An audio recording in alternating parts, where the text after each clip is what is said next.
Hi everyone, welcome to maths video, class 6th, chapter 18. Few doubts have to be cleared. So for the first doubt is term. So what is a term?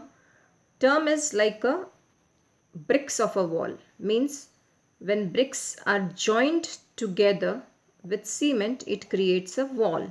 Similarly, when terms are joined together with plus or minus sign, it creates an algebraic expression. Okay. So now if you'll see here, term. So there are three terms in this particular expression. 1, 2, 3.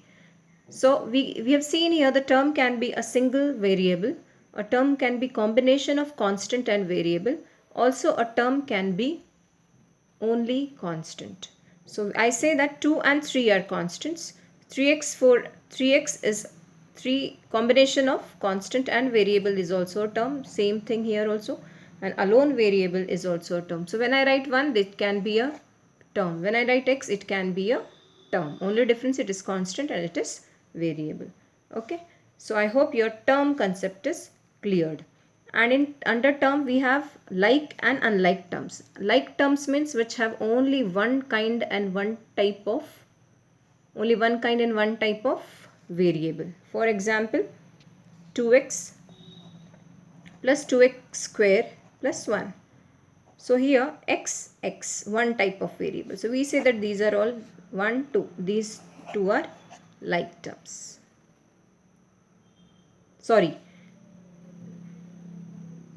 2 shouldn't be there. Extremely sorry. X and x. So 2x plus 2x. So these two are like terms only. Okay. So let's take another example. 3yz, 4zy and 4z square y. So here if you will see yz and yz, although sequence is improper here. Although sequence is improper in the sense sequence is not like this, but yz. So we say that these two are like terms and these are not like terms. Okay. So I hope the doubt with the term is cleared. Now we'll see doubt number 2. So doubt number 2 is exercise 18b, question number 4. So state the number of terms in each of the following expression. I have already told while teaching term that like terms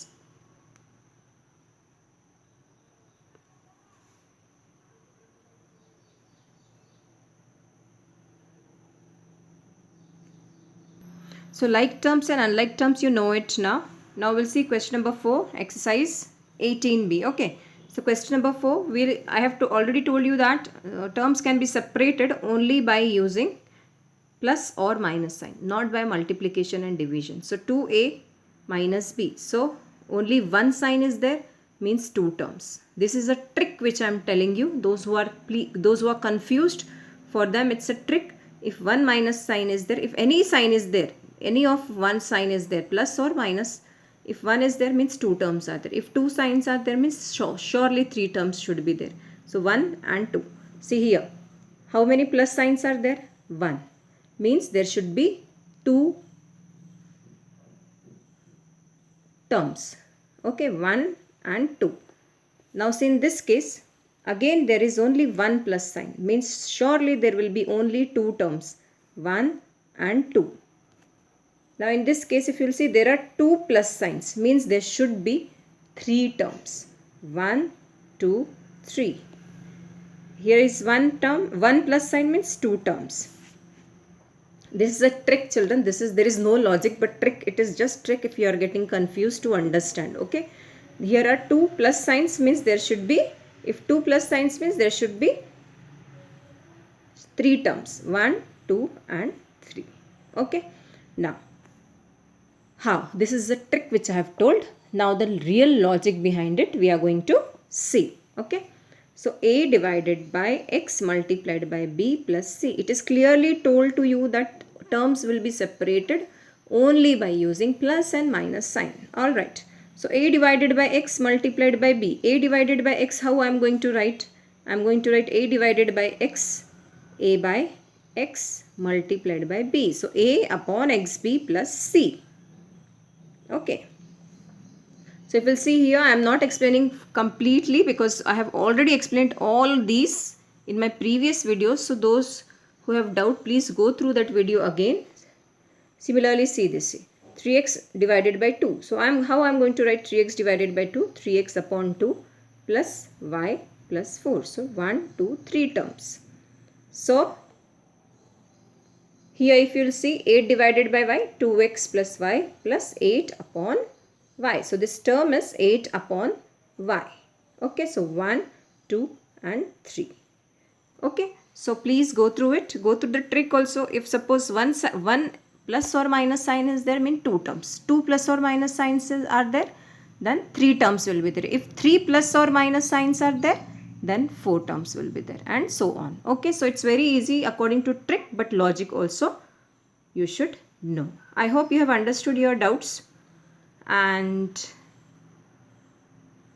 I just want to give you some extra questions also this time, because that's what missing, because it was new for you. 6th standard was new for you.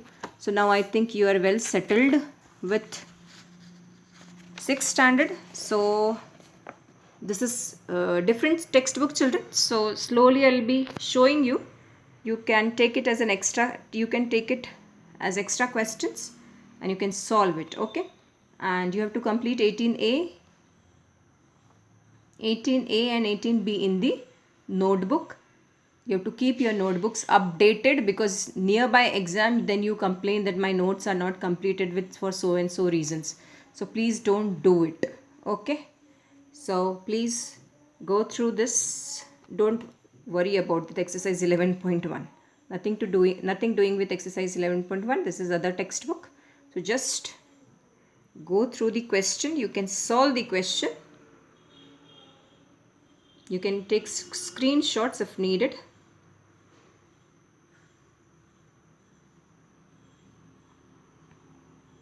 So you can solve it in your free times.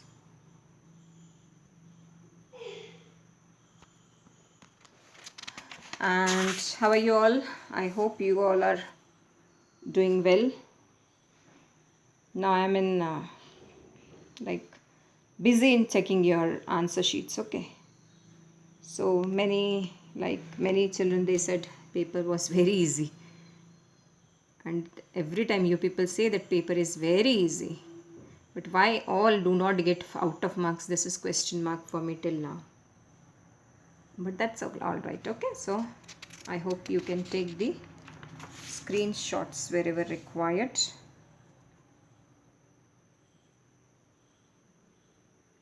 And see, children, solving these extra questions is not compulsory, but if you need, just for if you have free time, you can solve it. Okay, and I suggest that you should solve.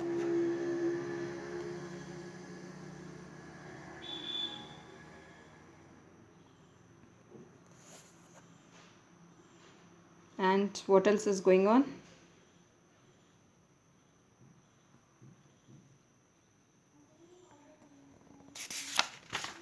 And reading of the textbook is very important, children. Reading of the textbook is extremely important.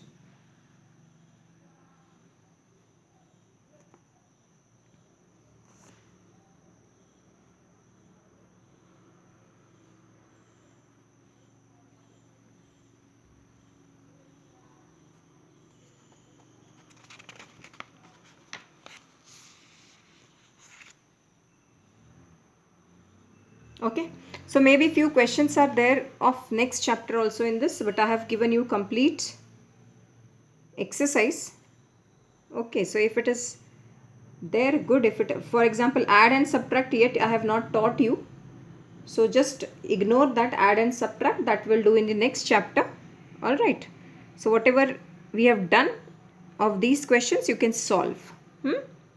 And take care.